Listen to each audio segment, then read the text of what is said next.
गुजरात के कितने लोग बैठे हैं यहाँ पे? हमारे गुजरात में एक भगवान के परम भक्त हुए, उनका नाम था नरसिंह मेहता। क्या नाम था? ये नरसिंह मेहता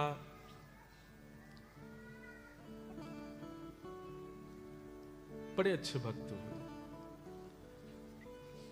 आज ही एक गुजरात के वैष्णव हैं, उन्होंने दीक्षा ग्रहण की और नरसिंह मेहता के सुंदर सुंदर पद गुजराती के हमको प्रदान किए। तो एक गुजरात में नाट्य कला होती थी, मंच पर कुछ लोग नाटक करते थे, लोगों को हंसाने के लिए, आनंद कराने के लिए। तो उसमें एक व्यक्ति था, वो नरसिंह मेहता जी का चरित्र रोल प्ले करता था। तो नरसिंह मेहता जी जैसा एक तारा, नरसिंह मेहता जी जैसी शिखा, नरसिंह मेहता जैसे कपड़े, नरसिंह मेहता जैसा तिलक, और पूर्ण रूपेण नरसिंह मेहता जी जैसा बनकर के वो मंच पर खूब रोता था, बिलखता था। नरसिंह मेहता जी जैसा ही उसका पूरा कैरेक्टर प्ले करता था, लेकिन ऑफ स्टेज खूब खाता भी, पीता भी, सब काम करता था। केवल स्टेज पर जब जाता था तो नरसिंह मेहता पूरे उसमें आ जाते थे। मतलब ऐसा कैरेक्टर रोल प्ले करता था कि बस ये लगता है नरसिंह मेहता ही है क्या। लोग बाग चरण तक छू लेते थे, लोग बाग चरणों से लिपट तक जाते थे, लेकिन वो दौड़ भाग करके अपने कमरे में आता, तुरंत फिर अपने जो उसका व्यसनी जीवन था वैसा हो जाता है। एक बार वो रात में नरसिंह मेहता जी का रोल प्ले कर रहा था और उस दिन वो इतना भाव से नरसिंह मेहता जी का चरित्र कर रहा था, करते करते कोई रोने की एक्टिंग होनी थी, पर वो एक्टिंग ना होकर के वो सच में रो गया। हे प्राणनाथ, हे जीवनधन, हे द्वारिकाधीश। नरसिंह मेहता जी का एक चरित्र आता है कि मारी हुंडी सुकारो महाराज रे, सांवरा गिरधारी। हुंडी भरी ठाकुर जी ने। ऐसा होता था पहले कि जैसे अब ब्रिस्बेन से कोई मेलबर्न जा रहा है लेकिन पैसे साथ में लेके जा नहीं सकता, तो वो नगर के किसी सेठ के पास जाकर के कहता कि आप हमारी हुंडी लिख दो। तो हुंडी में क्या होता कि आप पैसे सेठ जी को दे दो, सेठ जी किसी पर लिख के दे देंगे, मेलबर्न में आप उनके पते पर बोल देंगे वहां जाके पत्र दिखा देना, इतने पैसे तुमको वहां से मिल जाएंगे। तो नरसिंह मेहता जी के पास कुछ संत गए, बोले कि भैया हम द्वारिका जा रहे हैं, रास्ते में चोर लुटेरे हमको लूट लेंगे, आप हमारी हुंडी लिख दो। नरसिंह मेहता बोले मुझ पर खुद रही, मैं तुम्हारी कहां से लिख दूं। बोले नहीं नहीं, हमको किसी ने कहा है कि आप लिख करके दे दो हमको। बहुत जिद पड़ गए जब संत, तो नरसिंह मेहता जी ने लिख दिया और हुंडी लिख करके उन सब संतों को दे दी। संत जन जब सब गए द्वारिका, तो नरसिंह मेहता रोने लगे, मैंने संतों के लिख तो दी पर मेरा कोई वहां है नहीं, मेरा तो एक ही जानकार है, द्वारिकाधीश सांवरिया मेरे जानकार हैं। और वो संत जन सब गए तो नरसिंह मेहता रो रहे थे, बोले कि पता नहीं इन संतों का क्या होगा, वहां कौन मिलेगा इनको। लेकिन इतने विश्वास से उन्होंने लिख करके दी कि जब संत जन गए तो ठाकुर जी सच में सेठ बन करके आए और उन सब संतों के जो जो उनकी रकम थी वो पूरी की। ऐसे ठाकुर जी ने अनेक बार श्री नरसिंह मेहता जी के प्रेम भाव को स्वीकार करने के कई लक्षण बताए। तो वो नाट्य कला प्रस्तुत कर रहा था, आज वो सच में रो गया। 10-15 साल के अपने करियर में पहली बार रो गया ठाकुर जी को याद करते। बहुत विलंब हो गया था तो अपनी ड्रेस उतारी नहीं, अपना मुंह मेकअप वगैरह उसने पहुंचा नहीं, वो ऐसे ही घर जाने लगा। अर्धरात्रि का समय अपने घर जा रहा था, थोड़ी देर में उसको पायल की आवाज आने लगी, छम छम छम छम ध्वनि आने लगी। उसने देखा, बोले छम छम कौन, कहां से आ रही है आवाज। इतने में चंदन की सुगंधी आने लगी, दिव्य प्रकाश पीछे से जैसे मानो लगने लगा। पीछे मुड़ करके जैसे ही उसने देखा, साक्षात द्वारिकाधीश खड़े हैं और द्वारिकाधीश नरसिंह मेहता को जैसे मानो अपनी ओर बुलाने के लिए आ रहे हो। पीछे देख करके उसने पहले तो वो स्तब्ध हो गया, मुख से वचन नहीं निकले, हाथ पैर कांपे। मेरे नरसिंह, मेरे नरसिंह, मेरे पास आ जा मेरे नरसिंह, और पकड़ करके उस व्यक्ति को अपने हृदय से लगा। पहले तो सुध बुध खो गई, उसके बाद जब होश आया तो इतना रोया ठाकुर जी के चरणों में प्रणाम करके, ठाकुर जी उसको नरसी नरसी बोले, अरे मेरो नरसी, अरे मेरा नरसी, तू मेरे पास आ जा, तू मेरे हृदय से लग जा। ठाकुर जी भूल गए कि ये नरसी मेहता नहीं है। तो उसने थोड़ी देर बाद याद दिलाया, नाथ आपकी कृपालुता की तो मैं नजर उतारूं, बलैया लूं कि आप इतने कृपालु हैं, लेकिन मुझे बताने में बहुत खेद हो रहा है, मैं नरसी नहीं हूं, मैं तो उसका नाट्य करने वाला हूं। जैसे उसने कहा मैं नाट्य करता हूं, तो ठाकुर जी स्तब्ध हो गए। अरे तू मेरा नरसी नहीं, तेरे नेत्रों से आंसू आए थे, तू अभी थोड़ी देर पहले मुझे पुकार रहा था, वो सब नाटक था। ठाकुर जी ऐसे मतलब हुए कि जैसे मानो कितने दुखी हो गए हों। और ठाकुर जी वहां से अंतर ध्यान हो गए, सुनते ही कि ये नरसी नहीं है। तो जो व्यक्ति नरसी का रोल निभाता था, उसने आज विचार किया, मेरा आचरण शुद्ध नहीं, मेरा व्यवहार शुद्ध नहीं, मेरे विचार शुद्ध नहीं, मेरी क्रियाएं शुद्ध नहीं, केवल नाटक करता हूं, धन कमाने के लिए नरसी मेहता बनता हूं। और वो नाटक करते करते करते करते 15 वर्ष में पहली बार अश्रु जो निकले, ठाकुर जी प्रकट हो गए। यदि 15 वर्ष में वास्तव में नरसी मेहता जैसा आचरण किया होता, तो आज मुझे क्या प्राप्त होता? आज मुझे ठाकुर जी अपने संग लेकर के चले जाते, जीवन के इस चक्र में मुझे फंसना ना पड़ता। और उसी दिन उसने अपने सारे व्यसनों का त्याग किया, और फिर वो जीवन भर नरसी मेहता जी की तरह ही रहा। ठाकुर जी ने एक क्षण दर्शन। तो अब इस भाव में दंभ को तामसी भक्त कहा गया, लेकिन कई बार दंभ करने वाले पर भी अगर हरि अनुग्रह हो गया, ठाकुर जी अगर प्रसन्न हो गए, तो दंभ करने वाला भी स्वीकार किया जा सकता है। इसलिए यहां पे एक छूट मिल सकती है आप लोगों को कि भले ही पाखंड से सही करो तो सही, भजन ही करो, गलत काम मत करो, गलत आचरण मत करो, कम से कम तिलक ही लगा लो, नाटक में ही लगा लो। क्या पता लगाते लगाते लगाते कभी ठाकुर जी रीझ गए तो दंभ।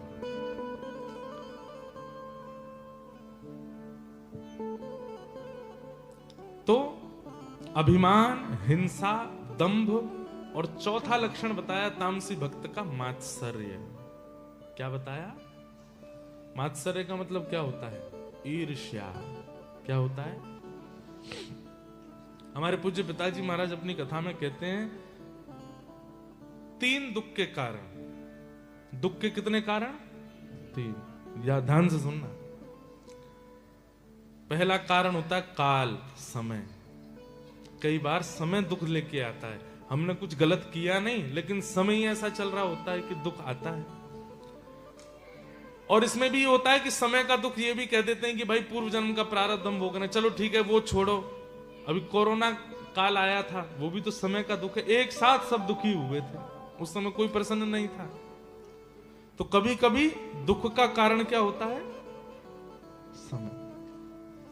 दुख का दूसरा कारण होता है कर्म। जैसा करोगे वैसा भोगना पड़ेगा। आप नहीं बच सकते, नहीं बच सकते, नहीं बच सकते। अगर आपने कुछ किया है गलत, चाहे कितने आप उसके प्रायश्चित कर लो, भोगना तो पड़ेगा, उससे नहीं बच सकते। हाँ, ये हो सकता है कि भजन मार्ग में आने से, स्वयं को परिवर्तन करने से, अपनी गलतियां स्वीकार करने से, स्वयं का जीवन शुद्ध करने से, जो पहाड़ गिरने वाला था प्रारब्ध के रूप में, अब वो कंकड़ बन के गिरेगा, लेकिन गिरेगा जरूर।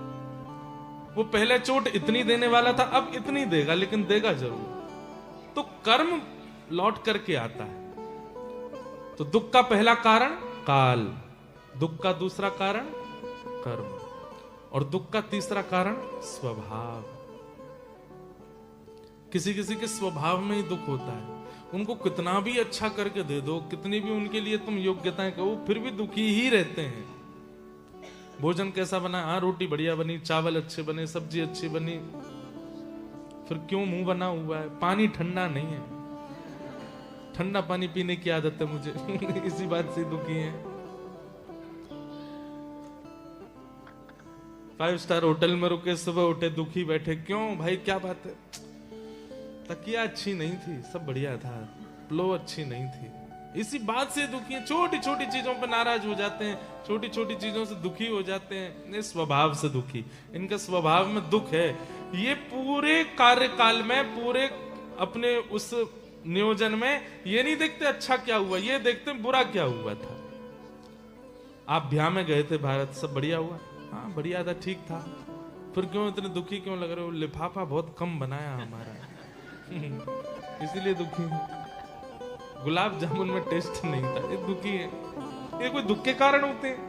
इतने भरे संसार में उनके दुख का कारण चींटी सा, और उसी से दुखी रहते हैं। तो तीसरा दुख का कारण क्या है?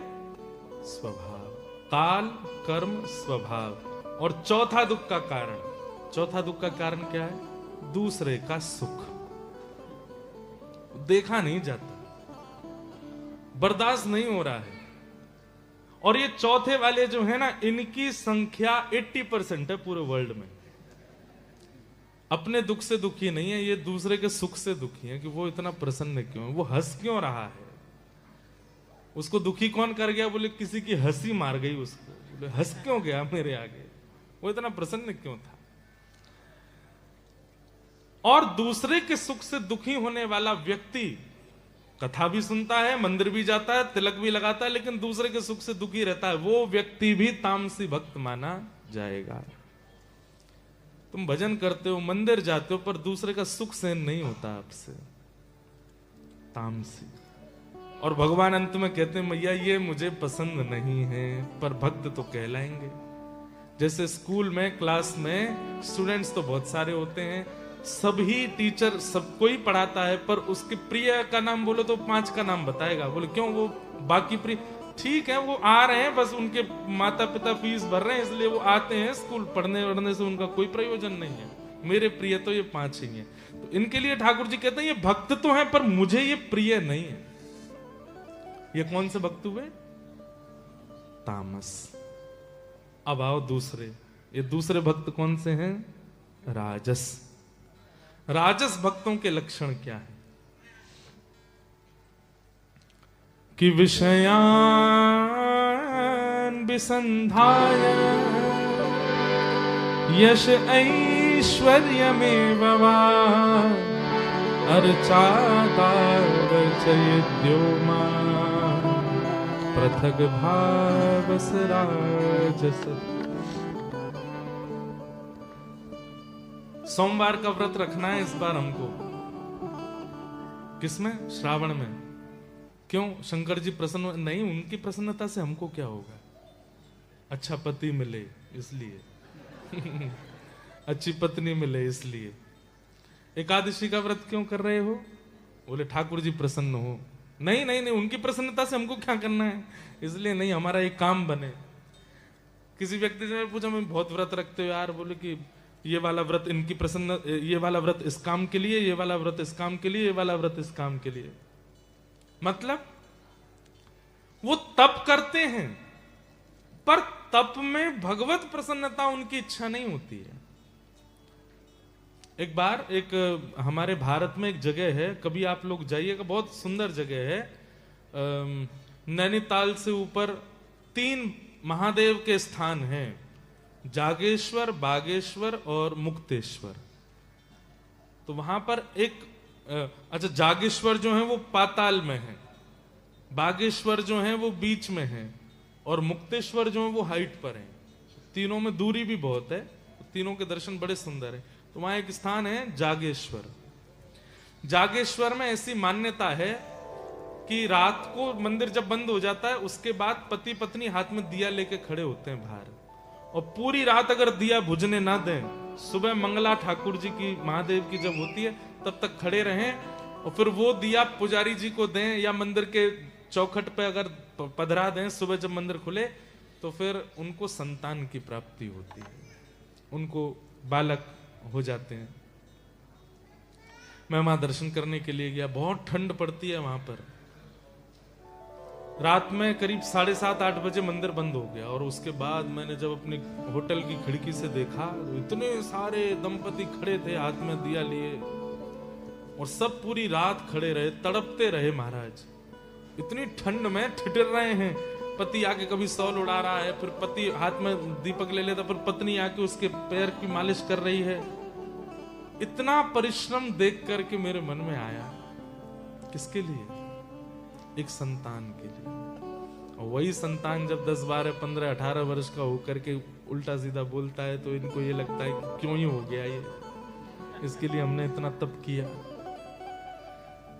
अगर हमें पता चल जाए कि ये क्रिया करने से ऐसा होता है, भगवान की बड़ी दया की ब्रिस्बेन नदी का कोई ऐसा नियम नहीं, अगर यहाँ की बना दिए जाए कि एक बार ब्रिस्बेन नदी में ये पधरा दो तो आपके ये काम बने, तो भीड़ लग जाए यहाँ पे। हमको पता चलना चाहिए कि ऐसा करने से ऐसा होता है, तो हम करने में फिर भीड़ की कमी नहीं रहती, सब करने भागते हैं उस चीज को। कभी अगर पता चल जाए कि ऐसी कोई दैवी शक्ति किसी वृक्ष में है, किसी नदी में है, किसी टोने टोटके में है, तो उससे हमने कभी ये क्यों नहीं मांगा कि ठाकुर जी बस हमसे प्रसन्न हो जाएं, हम एक अच्छे इंसान बन जाएं, इसके लिए कभी क्यों नहीं किया? ऐसे भक्तों को क्या कहते हैं? राजस भक्त, जो केवल बड़े से बड़े तप कर लेते हैं, बड़े से बड़े अनुष्ठान कर लेते हैं, लेकिन उसके पीछे कामना घोर संसारी होती है, घोर संसारी, उसे कहते हैं राजस भक्त। कि विषयान भिसंधाय यश ऐश्वर्य में वा, ये भगवान के भजन किस लिए करते हैं? यश की प्राप्ति के लिए। मेरा खूब यश हो जाए, मुझे खूब ऐश्वर्य प्राप्त हो जाए, मुझे खूब संपत्ति मिल जाए, मतलब कुल मिलाकर के नाम ही है राजस। जो केवल संपत्ति के लिए ठाकुर जी के सन्मुख जाते हैं उनको राजस भक्त कहते हैं। ठाकुर जी से केवल मांगने के लिए जाते हैं और कुछ नहीं है इनके पास में। कई लोगों को देखा मंदिर में जाते हैं, आंख बंद करके ठाकुर जी के आगे मुख चलाते हैं, लगता कोई मंत्र बोल रहे होंगे, नहीं वो लिस्ट बता रहे हैं अपनी। ऑस्ट्रेलिया का वीजा अप्रूव हो जाए, वहां जाकर के हमको जॉब मिल जाए, उस वाली यूनिवर्सिटी में हमारा नामांकन हो जाए, फिर हमारा PR भी हो जाए, फिर वहीं की कोई कन्या हमको मिल भी जाए, उससे हमारा ब्याह हो जाए, फिर वहीं हम सेटल हो जाए, हमारे बच्चे बिल्कुल परेशान करने वाले ना हों, अच्छा सा ब्रिस्बेन में घर मिल जाए, रिवर साइड ही मिल जाए। सब ठाकुर जी को बता दिया आंख बंद करके। ठाकुर जी भी आंख बंद करके ही सुनते हैं, मैंने देखा ही नहीं, तुम कौन थे। ऐसे लोगों को राजस भक्त कहते हैं। ठाकुर जी को ये बिल्कुल प्रिय नहीं है। हमारी कहीं मानिएगा, इस कथा के बाद एक नियम अपना लीजिए कि आज के बाद भगवत दर्शन निष्काम होकर करो। आज घर पे फोन कर दिया, बोले हम लेट आएंगे, क्यों? मंदिर जा रहे हैं। और क्यों, क्या हो गया?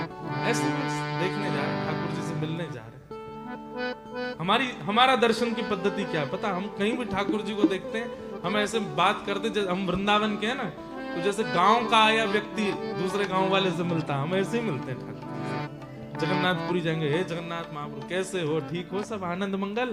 यहाँ पे पंडा पुजारी भोग वोग लगाते हैं कि नहीं आपका?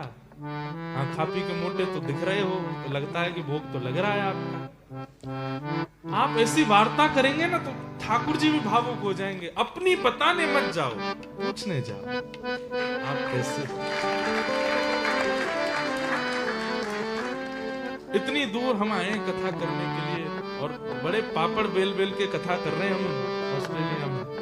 अब आप सोचो, मेलबर्न से तस्मानिया भाग रहे हैं, तस्मानिया में 12 घंटे रुक के कथा भी कर रहे हैं, घूम भी रहे हैं, फिर यहाँ आ रहे हैं, यहाँ पर भी दोपहर के आए, अब कथा करें, कल गोल्ड कोस्ट, फिर सिडनी जाएंगे, फिर कैनबरा जाएंगे, फिर वहां से एक दिन के लिए कनाडा जाएंगे ऑस्ट्रेलिया से, एक दिन के लिए बस पहुंचेंगे, लैंड करेंगे सुबह 5 बजे, स्नान ध्यान करके शाम को 5 बजे से कथा करेंगे और रात में फिर एयरपोर्ट जाकर के भारत निकलेंगे। इतना मेहनत हम क्यों कर रहे हैं? इतना परिश्रम हम क्यों कर रहे हैं? डॉलर के लिए? कोई डॉलर के लिए नहीं। यहाँ के हमारी किसी भी कथा में सारे रजिस्ट्रेशन फ्री हैं, किसी से भी ये नहीं कहा जा रहा ये दीजिए, ये सुनाइए, ये करिए। भक्ति पथ ऑस्ट्रेलिया का यहाँ पर गठन हुआ, सबसे पहले सारे पदाधिकारियों को बोल दिया गया कि 1 रुपए का भी आमदनी किसी से मांगनी नहीं है, खुद दे तो छोड़ना नहीं है। हाँ भाई, इतनी महंगी टिकट भी तो हो रही है, मांगना नहीं किसी से 1 रुपया भी, $1 भी नहीं। आइए प्रेम से कथा सुनो और जीवन को बदलो। हमारी सबसे बड़ी दक्षिणा यही हो जाएगी कि आप बदल गए, आपके जीवन में कुछ तनिक परिवर्तन आए, तनिक चेंजेस आ गए। अब आपका लाइफस्टाइल थोड़ा बदला। इस 1-1.5-2 घंटे के सेशन से अगर जरा भी परिवर्तन करके नहीं गए तो मेरा आना व्यर्थ हो जाएगा यहाँ पर। उसी वजह से घूम रहे हैं सब जगह। एक बार निष्काम भाव से जाओ, उनसे पूछने जाओ, उनसे बताने जाओ। प्रेम का एक स्वरूप होता है, पता है? असली प्रेमी वो नहीं जो इंतजार करता है कि प्रेमी मिले तो अपने पूरे दिन की दिक्कतें बताऊं। वो प्रेमी नहीं होता। जैसे ही प्रेमी मिला, आज सुबह पता है ऐसा हो गया, आज फिर पता है ऐसा दोपहर में ये हो गया, मेरे पैर में लग गई, मेरे को ये सुना दिया, मेरे बॉस ने मेरी फीस काट ली, ये कर दिया, वो कर। प्रेमी का लक्षण ये नहीं। प्रेमी असली किसको कहते हैं पता है? पूरे दिन सहा और जब प्रेमी आया तो कुछ भी नहीं बोला। कैसे? बहुत अच्छा, आज दिन कैसा? तो बहुत अच्छा था, सब कुछ बहुत बढ़िया। ये प्रेमी है जो पता भी ना चलने दे अपने प्रेमी को कि उसके जीवन में कुछ है भी। बुरा मत मानिएगा, शिकायतें नहीं होती प्रेम में। प्रेम में शिकायतें नहीं होती। आजकल प्रेम शिकायतों से युक्त हो गया। और ठाकुर जी के सन्मुख भी हम करते क्या है? केवल शिकायतें करते हैं। शिकायतें नहीं, न कोई शिकायत नहीं, कोई जी कर लो जो है तेरी मर्जी, सुख दो या गम जो प्रेम से सहूं, जहां ले चले वहीं मैं चलूं, जहां ले चलोगे वहीं मैं चलूंगा, जहां ले चलोगे वहीं मैं चलूं, जहां ले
जो है तेरी मर्जी। हमें बस इतना दे दो आप, हमारे नेक्स्ट ब्रिस्बेन विजिट तक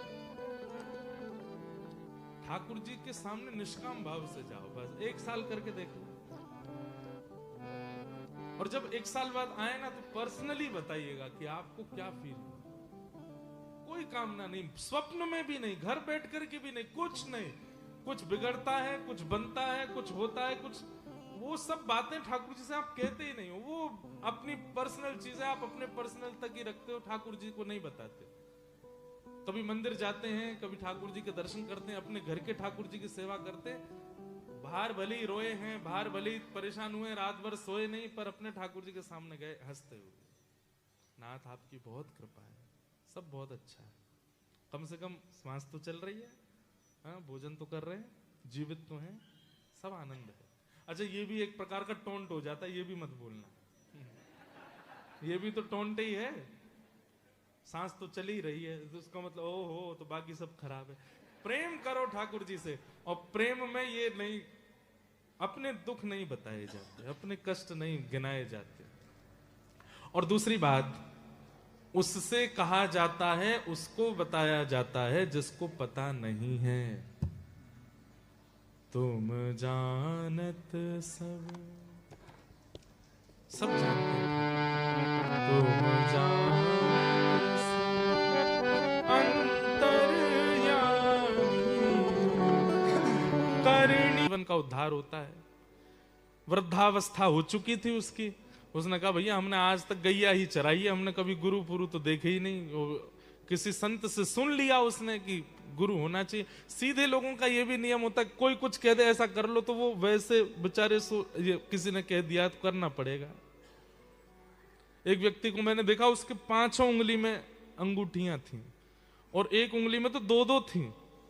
मैंने कहा भैया ये क्यों पहनते हो इतने? तो बोले ये उन्होंने बताई, ये इनने बताई, ये इनने बताई, ये इनने बताई, और ये फिर एक पत्नी ने भी पहनाई थी तो वो मैंने कहा वाह भाई, तुम 5 उंगलियां हैं, ठाकुर जी ने 5 उंगली दी, तुमने 7 तो अंगूठी पहन रखी है उसमें। सीधे लोग होते हैं, कई बार ऐसे मान लेते हैं किसी की भी जो कह दे। तो गोपाल बड़ा सीधा था। महापुरुष ने किसी ने कहा भाई जीवन में गुरु नहीं हो तो उद्धार नहीं हो सकता। वास्तविकता तो देखो ऐसी है, जीवन में अगर दीक्षा ना हो तो चलेगा, दिशा होनी चाहिए। अगर किसी की दिशा नहीं है आपके जीवन में तो उद्धार संभव नहीं है। इसलिए दिशा तो होनी चाहिए, और फिर जिससे दिशा मिले उसी से दीक्षा मिले, ऐसी भावना हो।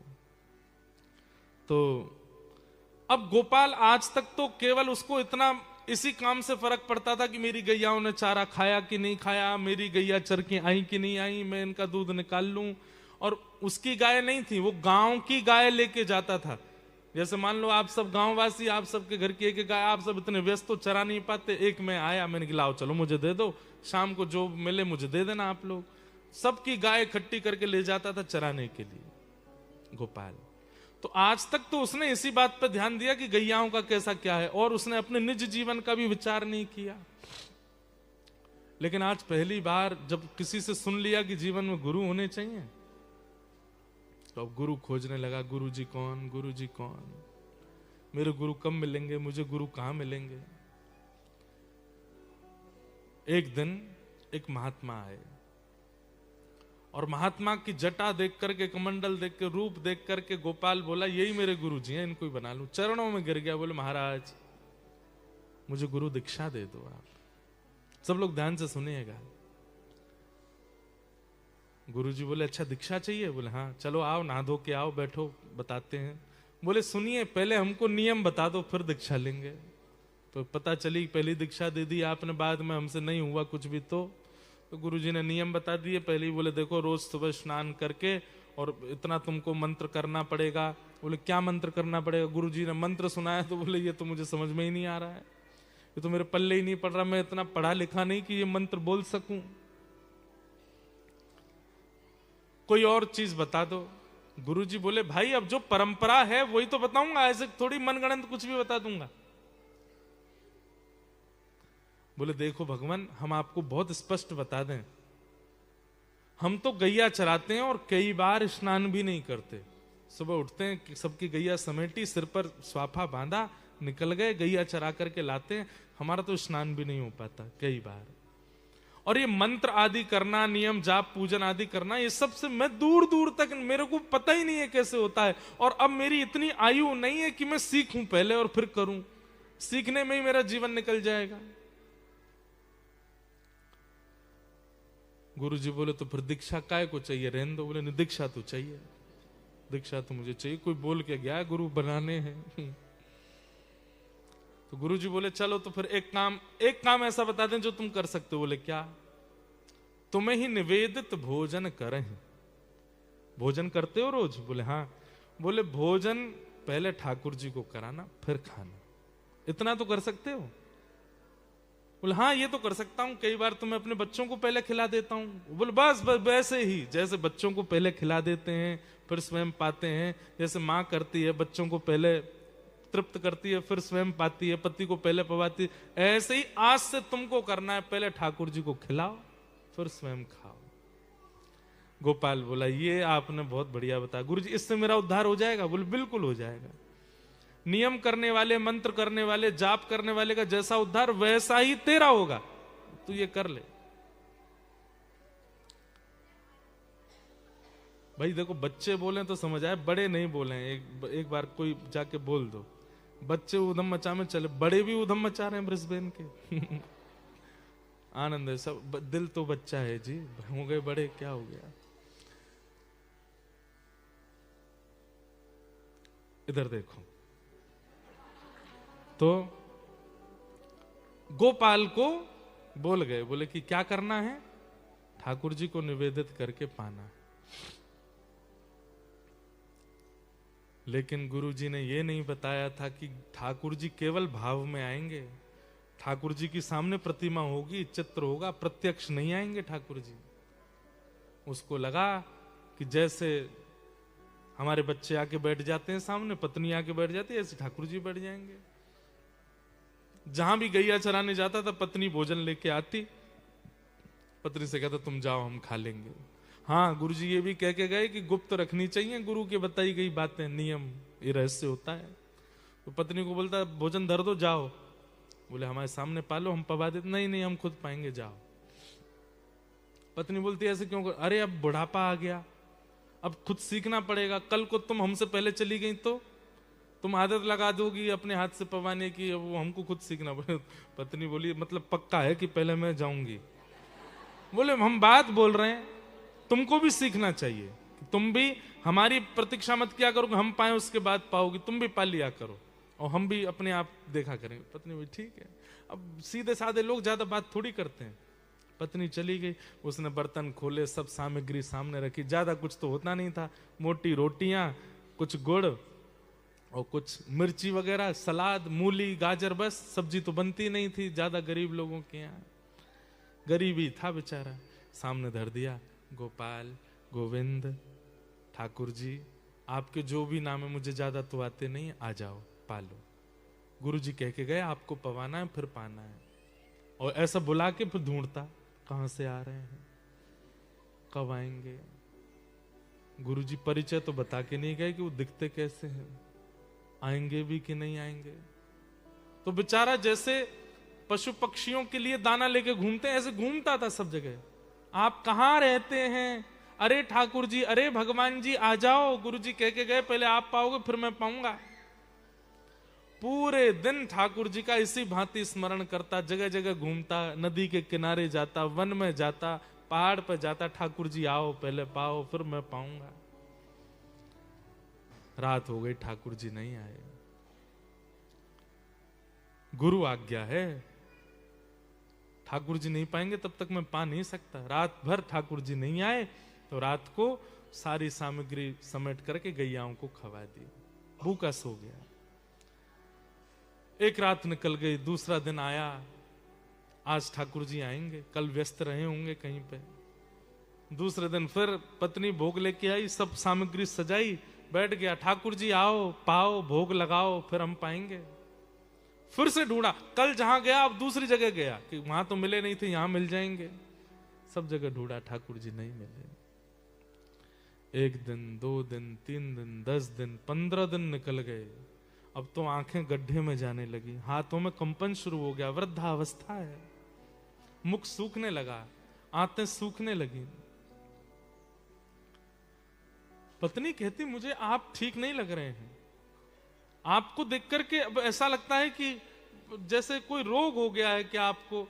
बोले मैं वृद्ध हो गया हूं ना। बोले वृद्ध तो हो गए वो तो पता, पर इतने ज्यादा आपसे चला भी नहीं जाता, आपसे बैठा भी नहीं जाता, आप कुछ बोल भी नहीं पाते, आप भोजन तो करते हैं ना समय से? बोले हाँ मैं सब पाता हूं, तुम चिंता मत करो। लेकिन वो रोज जाते ठाकुर जी को निवेदित करते, ठाकुर जी नहीं आते तो रात में सब गैयाओं को खिला देते। गुरु आज्ञा।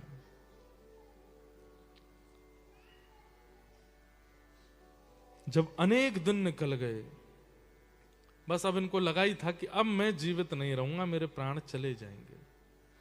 पत्नी भोजन लेकर के आई, अचेत अवस्था जैसी हो रही थी। पत्नी ने कहा मैं खिला दूं आपको। बोले नहीं नहीं, रख जाओ, मैं खा लूंगा और तुम जाओ वापस। सामने सामग्री रखी है। और बंधुओं एक बात आपको बता दूं, महाभारत में ऐसा लिखा है, दुनिया में सब जीता जा सकता है लेकिन इसको नहीं जीता जा सकता। जीव कंट्रोल नहीं होती है। वासुदेव जरा कष्टम कष्टम निर्धन जीवनम, पुत्र शोक महाकष्टम, कष्टात कष्ट करित क्षुधा। भूख लगी हो, भोजन सामने रखा हो और कोई व्यक्ति ना खावे, ऐसा हो नहीं सकता। ज्यादा से ज्यादा 2-4 दिन अपने मन को मार लेगा, 10 दिन मार लेगा, उससे ज्यादा नहीं मार सकता। बोले कि ये अकाट्य सत्य है, सबका त्याग हो सकता है लेकिन भोजन का त्याग नहीं कर सकता व्यक्ति। उसने नहीं पाया। अंतिम क्षण चल रहा था, ठाकुर जी को बुला रहा था, इतने में ही मुरली मनोहर श्याम सुंदर साक्षात प्रकट हो गए। प्रकट होकर के उसके सामने जैसे ही आए तो जितनी उसके अंदर ऊर्जा नष्ट हो चुकी थी, सारी ऊर्जा पुनः वापस आ गई, नेत्र खुल गए, ठाकुर जी का साक्षात्कार हो गया। ठाकुर जी सन्मुख खड़े हैं और सन्मुख खड़े ठाकुर जी को देख करके गोपाल नेत्रों से अश्रु प्रवाह होने लगा।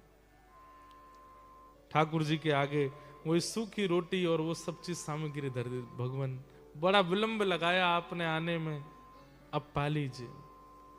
सामान्य सी रोटी और वो जो सामग्री थी उसको ठाकुर जी पा रहे थे बैठ के, और इतने भावुक हो रहे थे गोपाल के उस प्रेम भाव पर।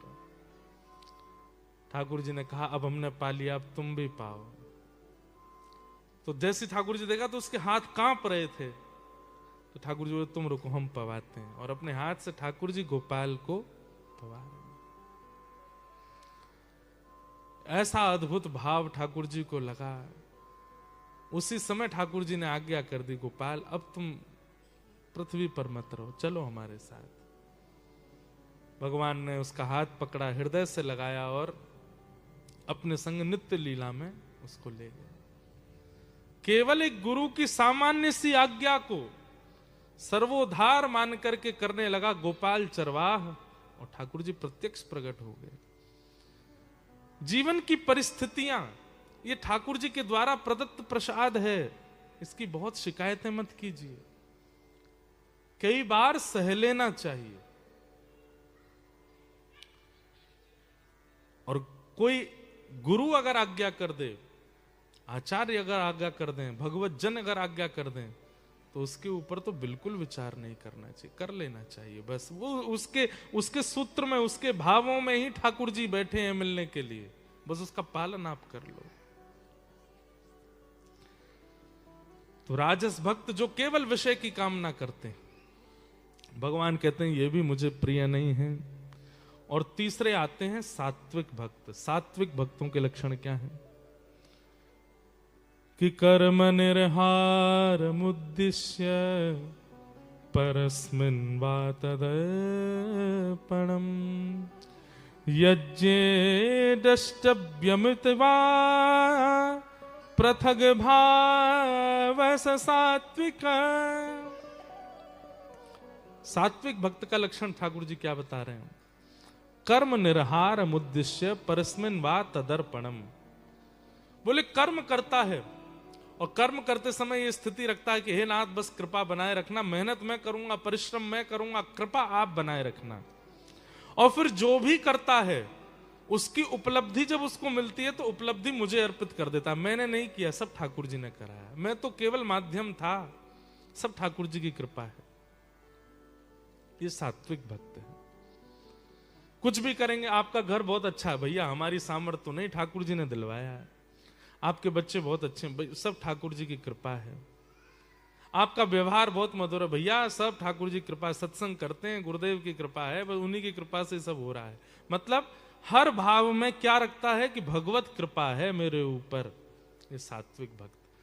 आप कहेंगे महाराज जी तो फिर एंड हो गया, इससे ऊपर भी कोई होता है क्या? ठाकुर जी से मैया ने कहा ये सात्विक आपको प्रिय हैं, तब मैया से ठाकुर जी कहते हैं अच्छे लगते हैं, बहुत प्रिय नहीं है। तो फिर आपको बहुत प्रिय कौन है? तब भगवान चौथे भक्तों के बारे में बताते हैं, इनको कहते हैं निर्गुण भक्त। कौन से भक्त? निर्गुण। तो सात्विक समझ में आ गया। सात्विक कौन? जो अपनी प्रत्येक क्रिया, अपने प्रत्येक कर्म, अपने प्रत्येक विचार, सबके लिए यह भाव रखता है कि सब भगवत कृपा है, मेरी कोई सामर्थ्य नहीं थी। लेकिन ठाकुर जी कहते हैं मुझे निर्गुण प्रिय है। और निर्गुण भक्त के लक्षण क्या हैं? ध्यान से सुनो। आज निर्गुण भक्त के बारे में थोड़ा बताएंगे, फिर निर्गुण भक्त की विशेष व्याख्या कल गोल्ड कोस्ट में करेंगे। अब तो आना पड़ेगा सुनने के लिए। तो निर्गुण भक्त कौन है? कि लक्षणम भक्ति योगस्य निर्गुणस्य हृदाहतम अहैतुक्य व्यवहिता या भक्ति पुरुषोत्तम सालोक्य साष्टि सामीप्य सारूप्यैकत्वमप्युत दीयमानं न गृह्णन्ते बिना मत्सेवनं जना। भागवत जी के श्लोक इतने सुंदर होते हैं। जब कहीं के भी श्लोक बोलते हैं ना तो एक सामान्य फीलिंग आती है, पर भागवत के जब श्लोक बोलते हैं ना ऐसा लगता है श्री कृष्ण ही बोल रहे हैं। श्री कृष्ण की शब्दावली कैसी रही होगी? भागवत के श्लोकों जैसी। ठाकुर जी क्या कह रहे हैं? ठाकुर जी कह रहे हैं जिनमें भक्ति के लक्षण होते हैं। और भक्ति के लक्षण क्या होते हैं? वाग्गदगदा द्रवते यस्य चित्तम रुदत्य भिक्षणम हसति क्वचिच्च विलज्ज उद्गायत नृत्यते च मद्भक्ति युक्तो भुवनम पुनातु। सबसे पहला बोले मेरी कथा सुनकर के जिसकी वाणी गदगद हो जाती है, वो कुछ बोल नहीं पाता, बस उसका कंठ अवरुद्ध हो जाता है। और अवरुद्ध कंठ से कई बार उसके नेत्रों से अश्रुपात होने लगते हैं। कभी वो हंसने लगता है, कभी वो रोने लगता है मेरा चिंतन करके। और विलज्ज उद्गायत नृत्यते च, कभी मेरा कीर्तन सुनकर के वो ये लज्जा नहीं रखता, कि शर्म नहीं करता कि ये क्या सोचेंगे, वो क्या सोचेंगे। जैसे ही सुनता है मेरा कीर्तन हो रहा है तो विलज्ज होकर के नृत्य करने लगता है। मद भक्ति युक्तो भुवनम पुनातु, ये मेरी भक्ति से युक्त व्यक्ति का लक्षण है। वो संसारी विषयों में नहीं रोता है, ठाकुर जी की याद में रोता है, ठाकुर जी के विरह में रोता है। कितने ऐसे भक्त हैं, मेलबर्न में ऐसे कई भक्त थे, वो केवल इसलिए रो रहे थे कि भाई हमारे मेलबर्न में कोई ब्रजवासी आया है, इसीलिए रो रहे हैं। कोई ब्रज से आया है, कोई भगवत भक्त आया है। अब उनके उस रुदन को देख करके मैं पूछ रहा हूं आप क्यों रो रहे हो? बोले बस आज तक ये लगता था कि हम ऐसी धरती पर रह रहे हैं जहां गौ मांस खाते हैं, जहां पर गौ हत्या होती है, जहां पर सब कुछ होता है, पर अब हमको रहने के लिए एक बहाना मिल गया। मैंने क्या बहाना? बोले कि अब इस मेलबर्न में, इस ऑस्ट्रेलिया में एक ब्रजवासी घूम रहा है, तो उसके आगमन से ब्रज की थोड़ी रज आ गई है। कोई भैया मेरी प्रशंसा मत समझियो, वो डंडा मारेंगे नहीं तो ठाकुर जी। मैं तो एक बात बता रहा हूं, एक वैष्णव की, वो क्यों रो रहे थे कि अब हमें ये एक बहाना मिल गया यहाँ रहने का। बोले महाराज जी मैंने ये भी कहा, मैंने कि बहाना चाहिए, क्यों क्यों रह रहे हो, किसी ने बांधा यहाँ पे, चल दो भारत। बोले महाराज जी अब आ गए हैं यहाँ पर, निर्वहन करना है, कर्म के कोई ऐसे बंधन थे कि जिसके कारण आना पड़ा यहाँ पर, तो अब आ गए हैं, तो कोई बहाना नहीं मिल रहा था, यहाँ क्यों रहे, अब मिल गया। अब कोई अगर यमराज भी कहेगा ना मृत्यु के बाद क्यों रहे थे ऐसे देश में जहां गौ मांस खाते थे लोग, तो कह देंगे भाई ब्रजवासी घूम के गए थे वहां पे, उनकी ब्रज के रज के कण पड़े थे वहां पे, इसलिए रह रहे थे हम। तो ये भक्त के लक्षण है।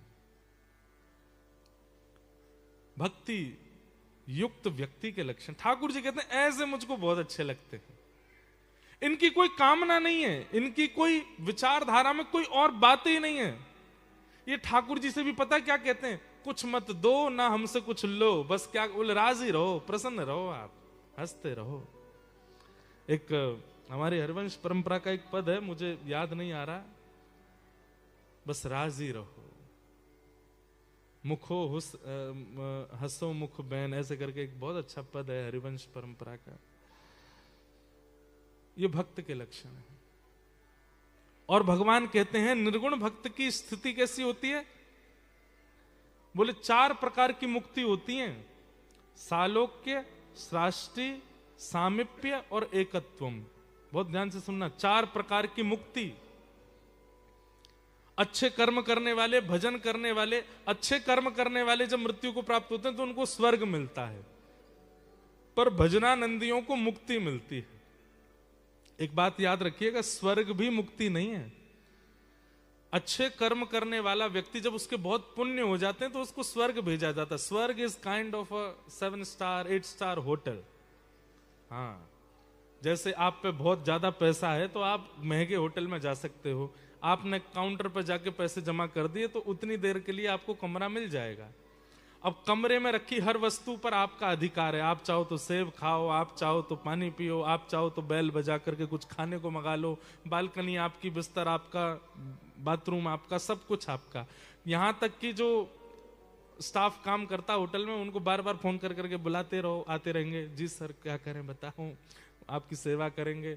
लेकिन कब तक, जितनी देर आपका, जितना आपने पैसा जमा किया उसमें जितनी देर मिलना चाहिए बस उतनी देर। जैसे मान लो आपने 12 घंटे के लिए किया है, एक दिन एक रात के लिए, तो एक दिन एक रात पूरे होते ही, चेकआउट टाइम होते ही फोन आएगा, पहली बेल बज जाएगी, सर चेकआउट टाइम आ जाओ। हाँ बस आ रहा हूँ 5 मिनट में। फिर 10 मिनट बाद फिर फोन आएगा, सर 10 मिनट हो गए अब आ जाओ। हाँ बस 10 मिनट और, सर हमको किसी और को भी रूम देना है, आ जाइए। 1 घंटा बाद तो फिर 9 के ही होगा गेट, सर निकल रहे हैं कि हम किसी को बुलाएं। अरे कल तक तो हमारी इतनी तुम हाजी हजूरी कर रहे थे, बोले सर अब जितना पैसा दिया उतनी देर रुक लिए, अब जाओ। फिर भी आप अधिकार मान लिए कि नहीं मैं तो नहीं जाऊंगा, तो फिर सीधे पुलिस आएगी और उठा के होटल से बाहर फेंक देगी। ऐसा ही स्वर्ग में होता है। आपने गंगा स्नान किया, आपने आश्रमों में कमरे बनवाए, आपने संत भोजन कराए, आपने अनाथालय में बच्चों को पढ़वाया, आपने गरीब कन्याओं के ब्याह किए, सबसे पुण्य मिलता गया। मृत्यु के बाद क्या होगा, उस पुण्य सेक्शन में जितने स्वर्ग में रुकने की आपकी अवधि बनी उतने दिन के लिए स्वर्ग मिलेगा। स्वर्ग कैसा है, कुछ भी खाओ मोटे नहीं होगे, कितना भी दौड़ो थकोगे नहीं, कितना भी भोग भोग लीजिए आपके चित्त पर कोई प्रभाव नहीं होगा। लेकिन जैसे ही आपके पुण्य घटने लगेंगे, घटते घटते घटते फिर सीधे इंद्र देवता चित्रकेतु से कहेंगे इसको बोलो, हो गया इसका टाइम पूरा। अब आप कितना भी कहो चित्रकेतु जी प्लीज 1 महीना और रहने दो ना, अब तो तुमको पुण्य क्षीणे मर्त लोकम बसंती, अब तुम्हारे पुण्य खत्म हो चुके हैं, पर मैं तो यहां रहना चाहता हूं। तो बोले दोबारा जाओ, पृथ्वी पर जाओ, किसी माँ के गर्भ से जन्म लो, फिर से पुण्य करना, और फिर जब पुण्य हो जाएंगे फिर आ जाना यहाँ पे, फिर रह लेना। ये है स्वर्ग। पर भजन करने वाले स्वर्ग नहीं जाते। भजनानंदी वो पुण्य भी करते हैं ना, गरीबों का ब्याह करा दिया, बालकों को पढ़ा दिया, मठ मंदिर बनवा दिया, आश्रम बनवा दिए, सबके बाद में जल लेते हैं और सबका पुण्य नारायणायति समर्पयामि, हमको जो भी पुण्य मिला हम ठाकुर जी को अर्पित करते हैं, हमें नहीं चाहिए।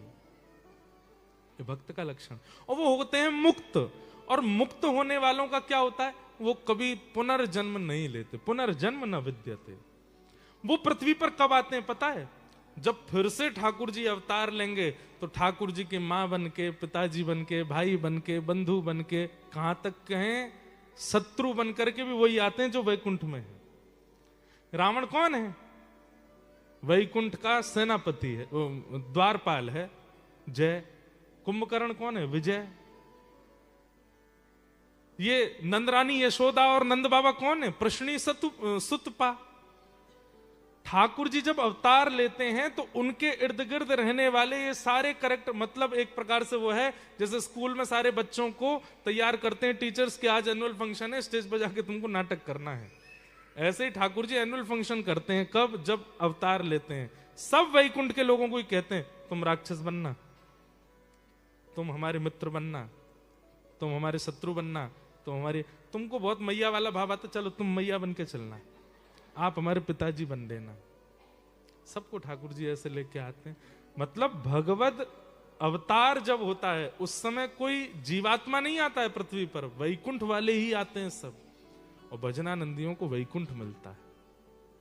लेकिन अब बात सुनो, 4 प्रकार की मुक्ति होती है, सालोक्य, सृष्टि, सामिप्य और एकत्वम।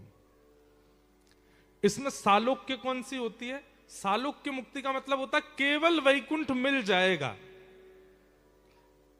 आप कहोगे वैकुंठ जाकर के भगवान के दर्शन, बोले चलते फिरते कभी दिख जाएं तो दिख जाएं, बाकी अब वैकुंठ में रहो तुम, भगवान के पास जाने की अनुमति नहीं है। हाँ, कभी तुमको जो कॉटेज मिला है उसके सामने से कभी ठाकुर जी चले जाए तो देख लेना।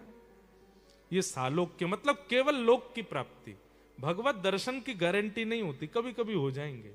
ओ देखो वो वन में ठाकुर जी घूम रहे हैं दूर, सालोक्य। दूसरी होती है शाष्टी। शाष्टी का मतलब क्या होता है, ठाकुर जी की कोई सेवा मिल जाएगी आपको, या तो द्वारपाल की मिल जाएगी, या रथ चलाने की मिल जाएगी, या ठाकुर जी को भोजन बनाने की मिल जाएगी, कपड़े वपड़े धोने दाने की मिल जाएगी, ठाकुर जी की सभा में बैठने की मिल जाएगी, आदि आदि जो भी। फिर तीसरी है सामिप्य। तीसरी मुक्ति कौन सी, सामिप्य मतलब बहुत निकटता मिल जाएगी, ठाकुर जी के संग रहने को मिले, खाने को मिले, डोलने को मिले। जैसे उद्धव, जैसे सुदामा जी, जैसे ठाकुर जी के अन्य अन्य सखा, श्रीदामा, मधुमंगल, ये सब ठाकुर जी के सखा, ये सामिप्य। नंद बाबा, यशोदा, रोहिणी मैया आदि आदि, इन सब के कैरेक्टर मिल सकते हैं। और फिर चौथी मुक्ति होती है एकत्वम, मतलब आप और ठाकुर जी एक हो गए, अब आप विलग नहीं हो, उनमें ही रमते हैं, उनमें ही रहते हैं, उनमें ही विराजते हैं, उनके संग ही। ये 4 प्रकार की मुक्ति। लेकिन ठाकुर जी कह रहे हैं मैया जो मेरे निर्गुण भक्त होते हैं वो कैसे होते हैं, बोले दीयमान न ग्रहणंती। उनसे जब मैं कहता हूं कि मैं तुम्हें मुक्ति देना चाहता हूं तो वो कहते हैं अपने पास ही रखो, हमें नहीं चाहिए। तो बोले फिर क्या चाहिए तुमको, बोले केवल आपको भजते रहें, आपको याद करते रहें, आपका भजन करते रहें, हमें मुक्ति की कामना नहीं, हम मुक्ति के लिए भजन नहीं कर रहे, जबकि मुक्ति एंड है, मुक्ति से ऊपर कुछ नहीं होता। लेकिन बोले उनको उसकी भी कामना नहीं होती, मुक्ति की कामना से भी भजन ना करने वाले, दे दीजिए ये आपकी इच्छा है, हमें नहीं चाहिए। इसको कहते हैं निर्गुण। और मुझे ये बहुत प्रिय है मैया। और ऐसे भक्त कौन है, यथा ब्रज गोपिका नाम, ब्रज की गोपियां, ब्रज की वह गोपियां।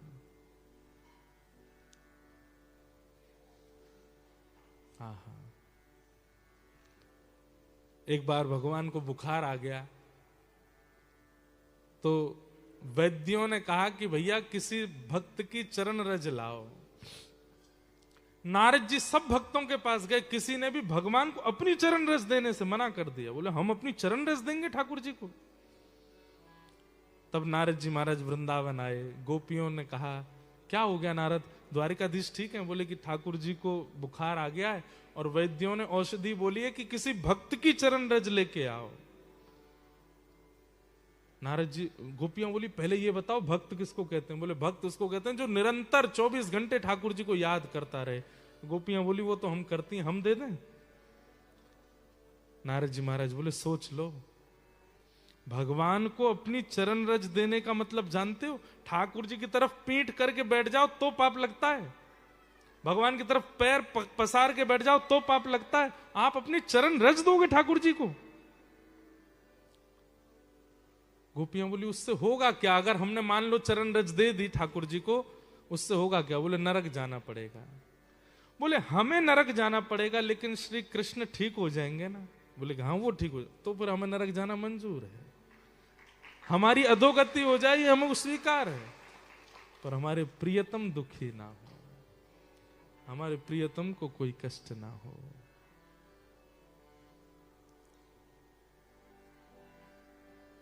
प्रेम, इसे प्रेम लक्षणा भक्ति कहते हैं, इसको निर्गुण भक्ति कहते हैं। गोपियां कहती हैं हमें नरक में रहना मंजूर है, नरक की सब यातनाएं भोगना मंजूर है, लेकिन ये सुनना स्वीकार नहीं है कि श्री कृष्ण पीड़ा में है। और तुरंत गोपियां गई, अपने पैर यमुना जी में गीले किए और पूरे पैरों में रज लगा करके अपने पल्लुओं में भर भर करके खूब सारी पोटलियां रज की दे दी। नारद जी ले जाओ। नारद जी बोले इतनी रज क्यों? बोले कि कल को भी अगर कृष्ण बीमार पड़े तो फिर से उनको हमारी रज चटा देना, सिर पे लगा देना, कभी हमारा प्रियतम बीमार ना हो, उनको कोई पीड़ा ना हो। ये ब्रज गोपियों का प्रेम है। गोपी प्रेम की ध्वजा, गोपी प्रेम की ध्वजा, जिन गोपाल कियो वश अपने, जिन गोपाल कियो दास अपने, उर्धरि श्याम भुजा, उर्धरि श्याम भुजा, गोपी प्रेम की ध्वजा,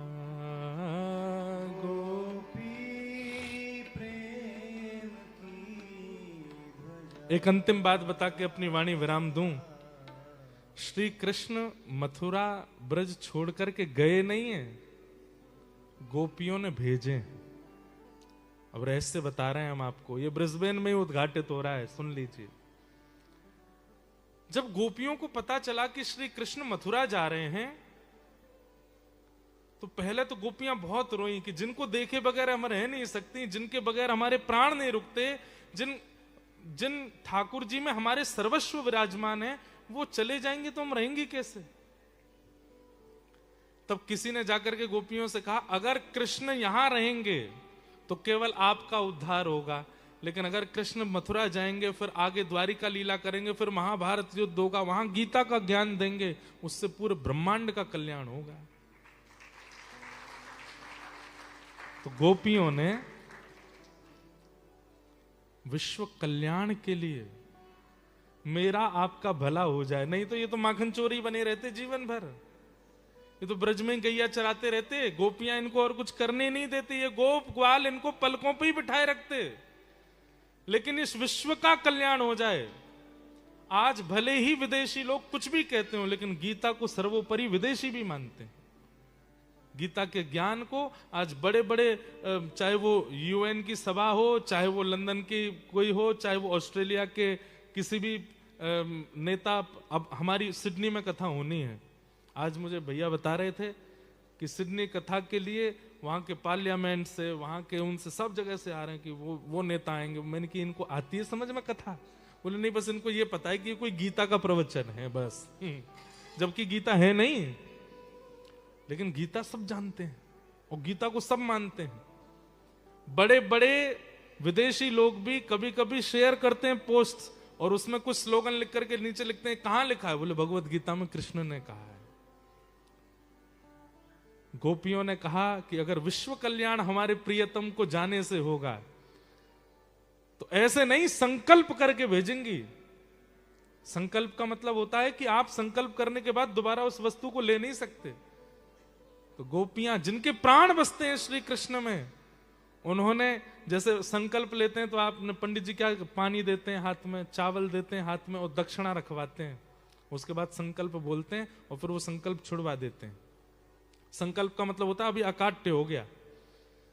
तो गोपियों ने चावल की जगह तो ब्रज की रज रखी है, जल की जगह अपने अश्रु रखे हैं और दक्षिणा में श्री कृष्ण रखे हैं और पूरे विश्व के लिए उनको दान कर दिया। जाइए, अगर हमारे प्राण जाने से विश्व कल्याण होता है तो जाइए कर दीजिए विश्व कल्याण। खुद रोती हैं, खुद बिलकती हैं, खुद याद में तड़पती हैं।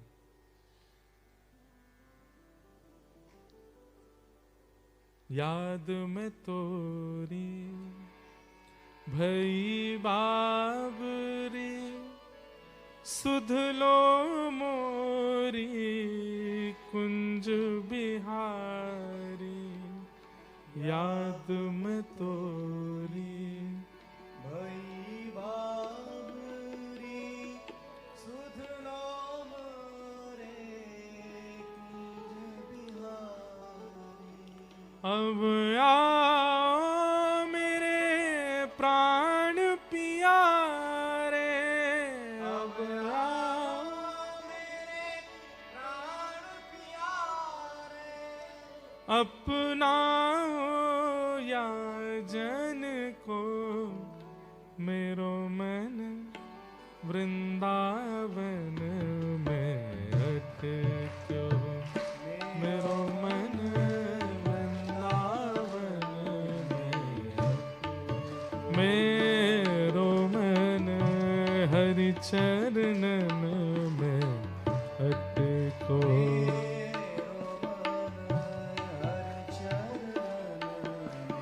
बंधुओं, कई बार मिलन में प्रेम नहीं होता, वस्तु के वियोग में प्रेम होता है। अरे मथुरा कोई दूर नहीं है वृंदावन से, दिन में 2 बार जा सकती हैं गोपियां चाहें तो, लेकिन नहीं जाती मथुरा। नहीं, हमने विश्व कल्याण के लिए कन्हैया को भेज दिया। याद में तड़प लेंगी, रो लेंगी, मरने को तैयार हो जाएंगी, लेकिन अब उनको परेशान करने उनके पास नहीं जाएंगी। ये जोगन बनकर के गोपियां घूम रही हैं, उनके इस जोगनत्व के पीछे बहुत बड़ा त्याग है, उसी से विश्व का कल्याण चल रहा है।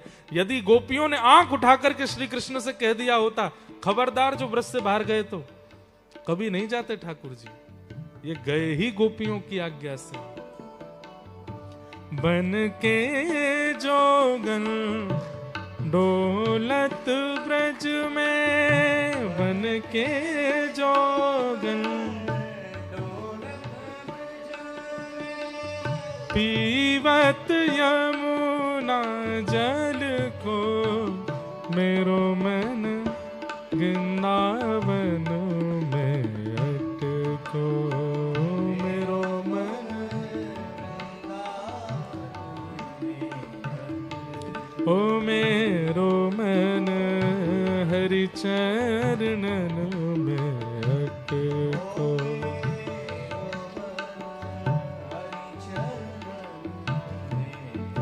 मेरो मुझ में कुछ ना मोहन, मेरो गाइए।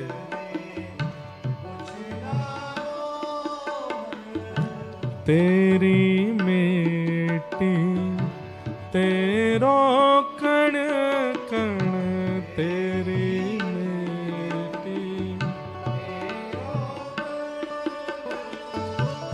तेरी मेटी तेरो कण कण, तेरी मेटी। अब आओ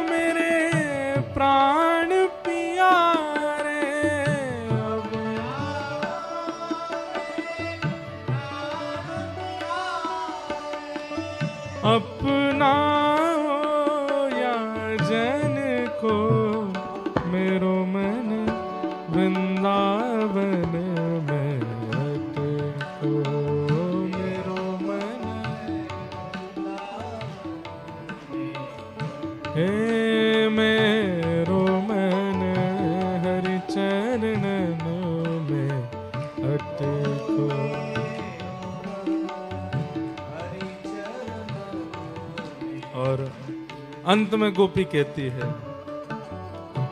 याद में तोरी भई बाबरे, सुध लो मोरी कुंज बिहारी।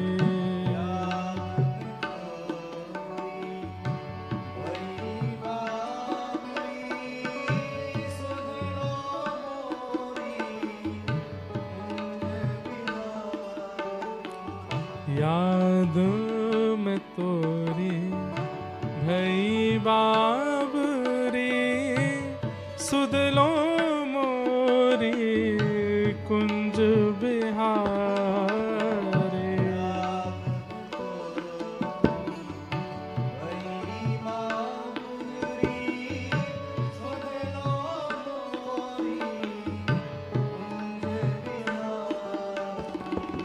अब आओ मेरे प्राण प्यारे,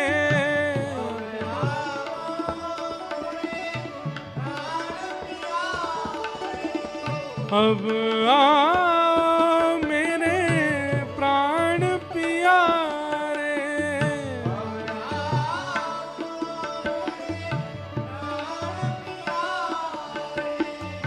अपना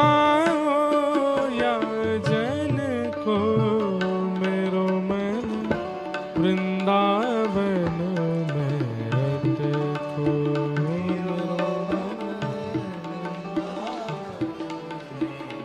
हे मेरो मन वृंदावन में अटको।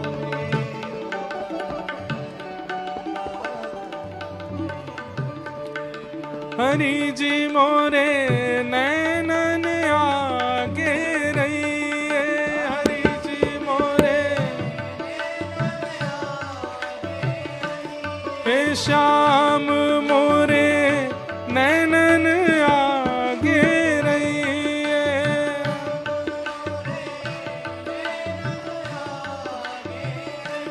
हे हरि जी मोरे नैनन आगे रहिए।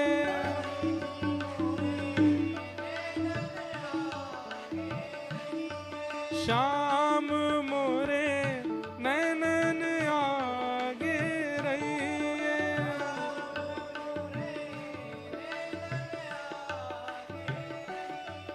हरि जी मोरे नैनन आगे रहिए, हरि जी मोरे श्याम मोरे नैनन आगे रहिए।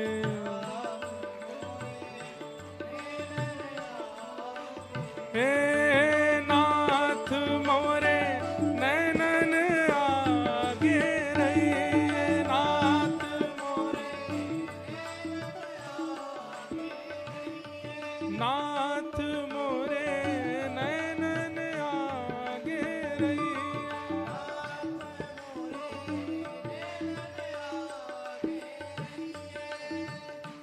हो भव सागर में जीवन नैया, भव सागर में गाइए। भव सागर में जीवन नैया, भव हे कोई नहीं है मेरो खिवैया, कोई नहीं है मेरा खिवैया, कोई नहीं है मेरो खिवैया। कोई नहीं है मेरा खिवैया। अब की बेर प्रभु डूब न जाऊं, अब की बेर प्रभु डूब न जाऊं। हे अब की बेर प्रभु डूब न जाऊं, अब की बेर प्रभु डूब न जाऊं। तू मोहे पार करैया, तू मोहे पार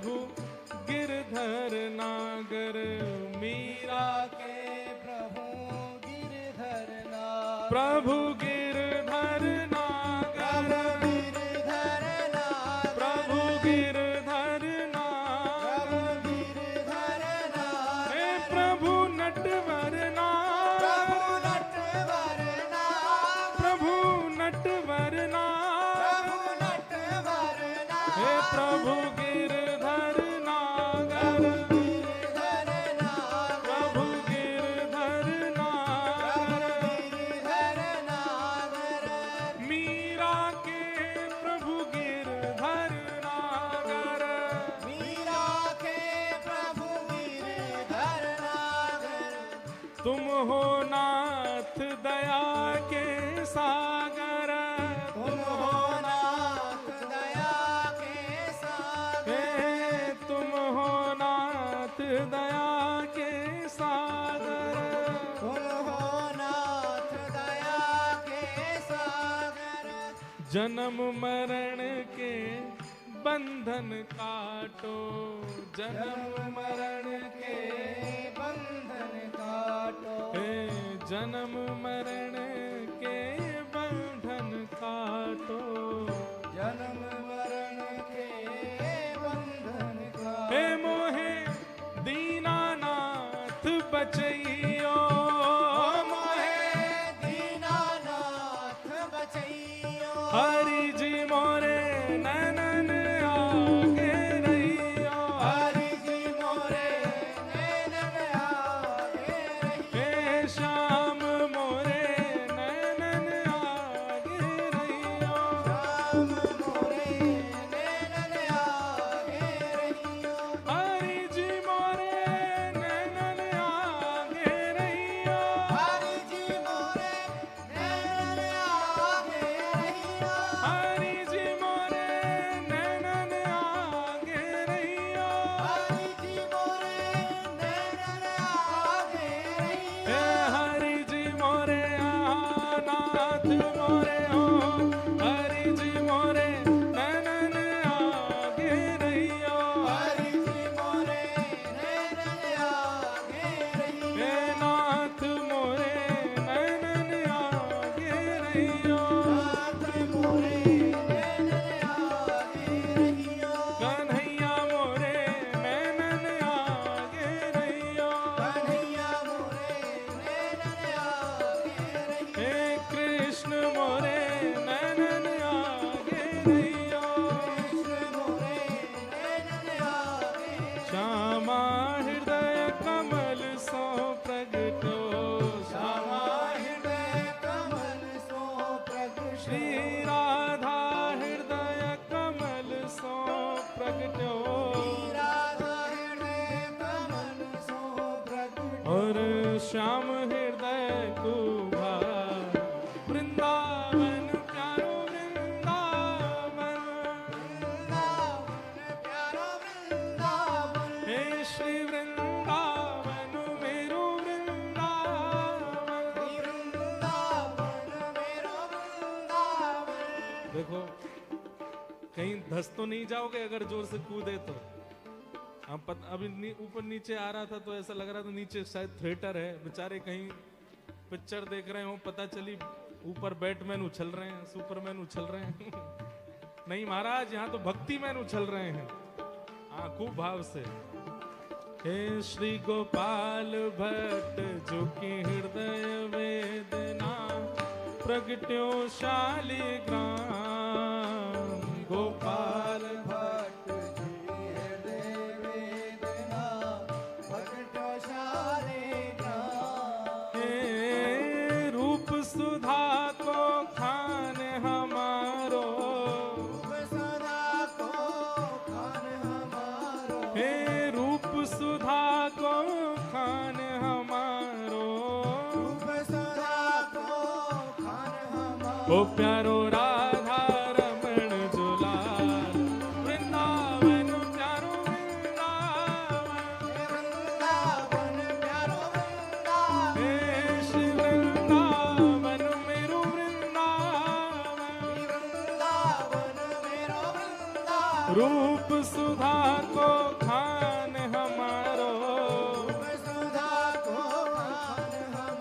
प्यारो राधा रमण दुलार, वृंदावन मेरो वृंदावन, हे वृंदावन मेरो वृंदावन, हे श्री वृंदावन प्यारो वृंदावन, वृंदावन प्यारो वृंदावन। श्री राधा रमण लाल की।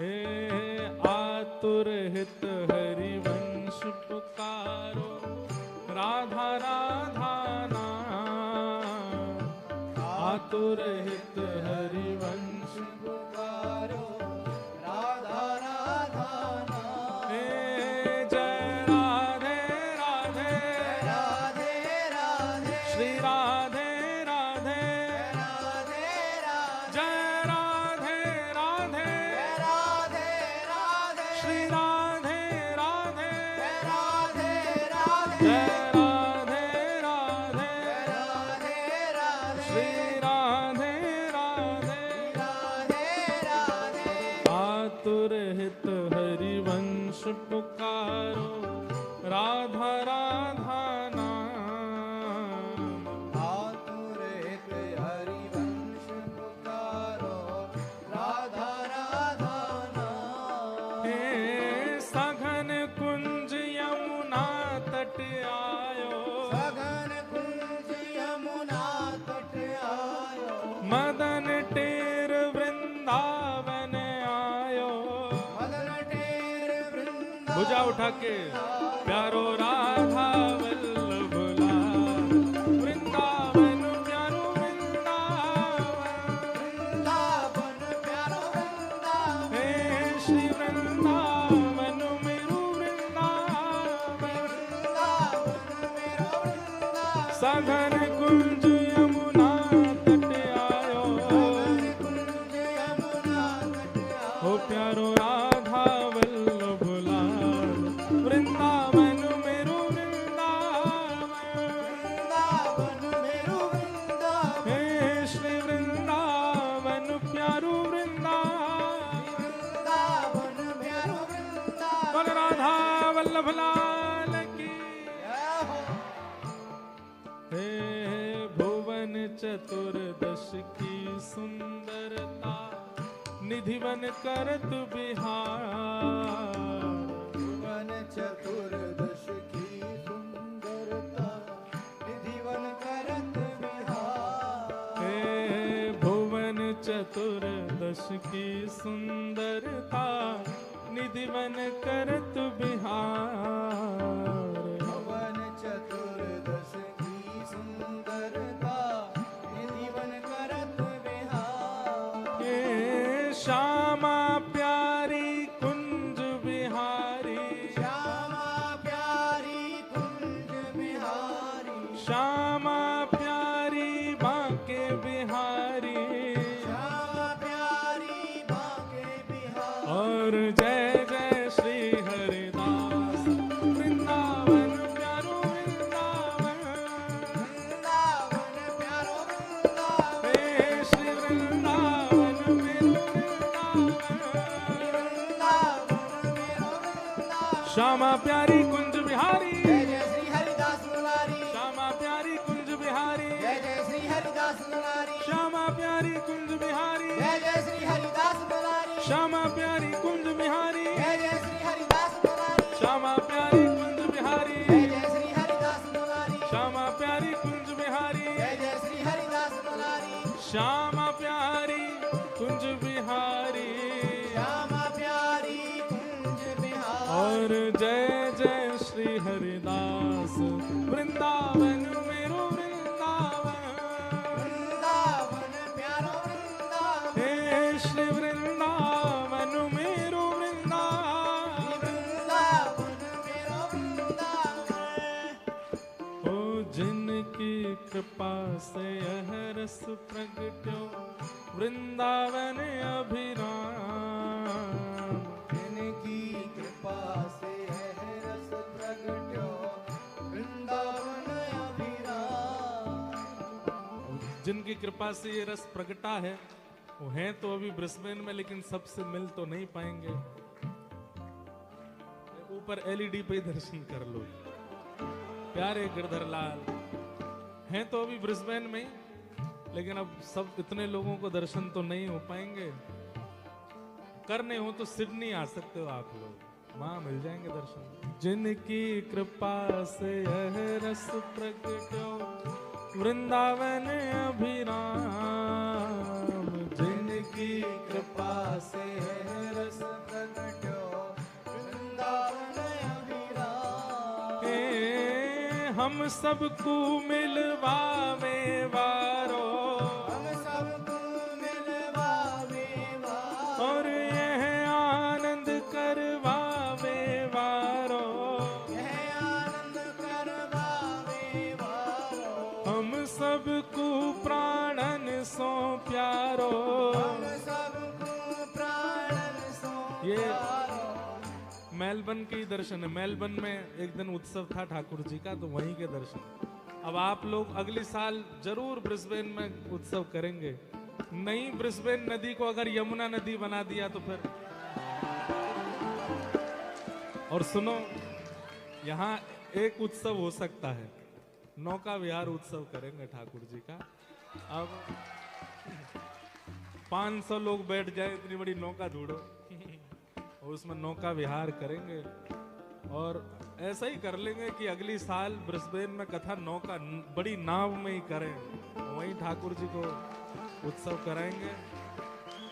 हे यह आनंद करवावे वारो, यह आनंद करवावे वारो। हे हमारो गिरधर लाल वृंदावन प्यारो वृंदावन, वृंदावन प्यारो वृंदावन। हे श्री वृंदावन मेरो वृंदावन, वृंदावन मेरो वृंदावन। यह आनंद करवावे वारो, यह आनंद करवावे वारो। हे हमारो गिरधर लाल वृंदावन मेरो वृंदावन, वृंदावन मेरो वृंदावन। हे श्री वृंदावन प्यारो वृंदावन। वृंदावन भुजा उठा के गाओ, जय राधे राधे, राधे राधे, श्री राधे राधे, राधे राधे, जय राधे राधे,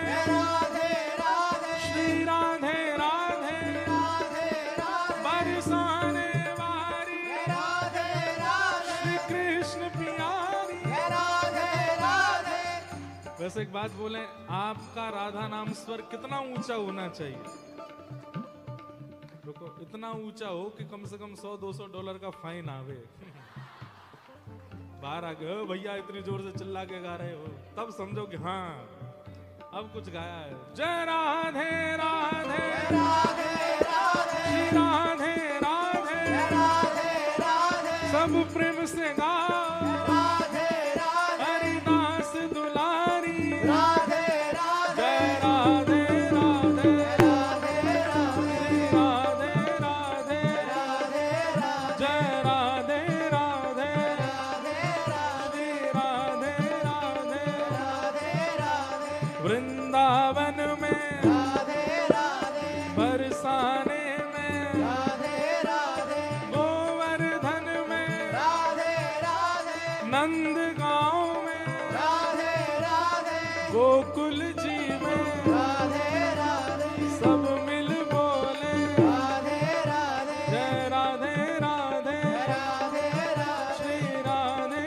राधे, राधे राधे, जय जय श्री राधे, जय जय श्री राधे, जय जय श्री राम।